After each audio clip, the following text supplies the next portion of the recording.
helping make your life easier. Moms Every Day. Hi, welcome to Moms Every Day. I'm Hattie Chief, joined by Dr. Mary Legenza from Cabell Huntington Hospital, And, you know, it is October coming up. Next week, I think, is the beginning of it. That means that it's Breast Cancer Awareness Month, and that means that we are going to try and draw a little more awareness to this. How important is it in the tri-state to bring more awareness, to let people know a little more about it? Well, it's extremely important, and you're right, it's almost October. You see the pink. It's a lot of fun, exciting, a lot of walks and things. But the bottom line is it's about breast cancer, and breast cancer is so common.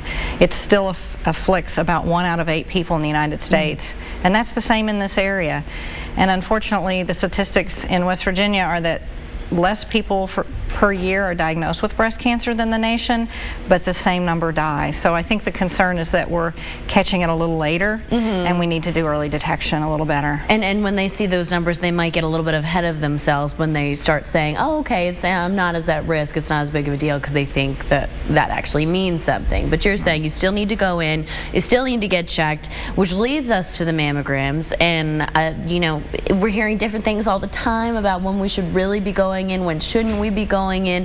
What do you think about mammograms? Well, there is a lot of controversy, and the controversy came from some studies that showed that maybe women in their 40s didn't have what's called a survival advantage.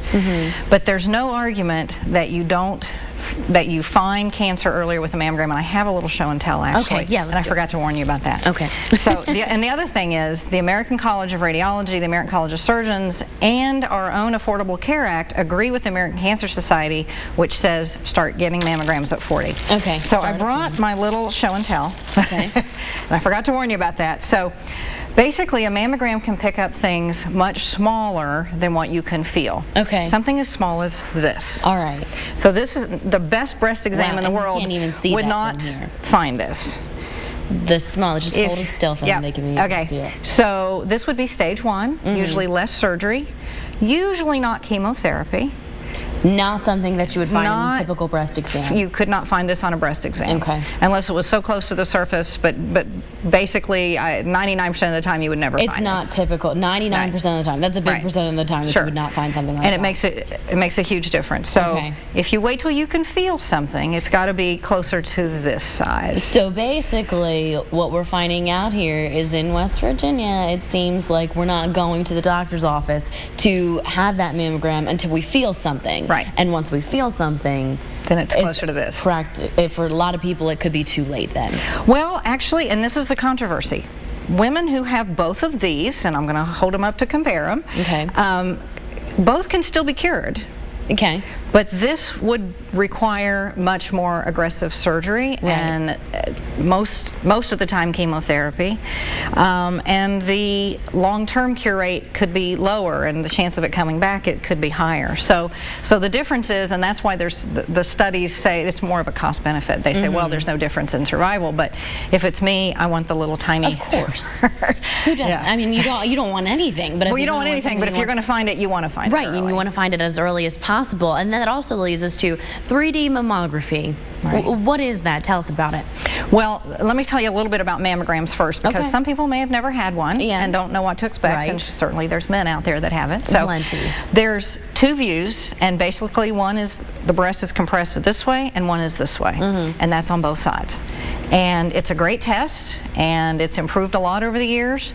However, it is only looking at the breast in 2 views, and 3D is actually taking extra pictures, where if you can think of it as slices. So you're actually getting a better picture inside, and it's more clear. So what's the difference? Well, still the most important thing is get your mammogram, no matter what it is. But there are some studies that show the radiologists have an ability to pick up cancers a little more readily and more accurately with the 3D. And the other thing is, sometimes when radiologists find things on mammogram, they say, I'm not sure it's anything, and they have to call you back. Well, with the 3D, there's less callback, so there's less anxiety for the patient to have to come back and have additional views. Gotcha. Well, that makes it easier on everybody, the person who's reviewing it, the person who's going in to see it. So, I mean, you're suggesting at the age of 40. They need to go in, they need to have their mammogram, and you suggest to get the 3D mammography? If it's available for you, yes. If it's available, and it is at Cabell Huntington Hospital. Yes. If you guys need any more information, it's all up there on the screen. That number for the Edwards Comprehensive Cancer Center is 304-399-6556. Of course, we will have all of that information on our website, WSAZ.com. You just click on that Moms Everyday tab, and you'll find this interview there. More Moms after the break. I'll see you then.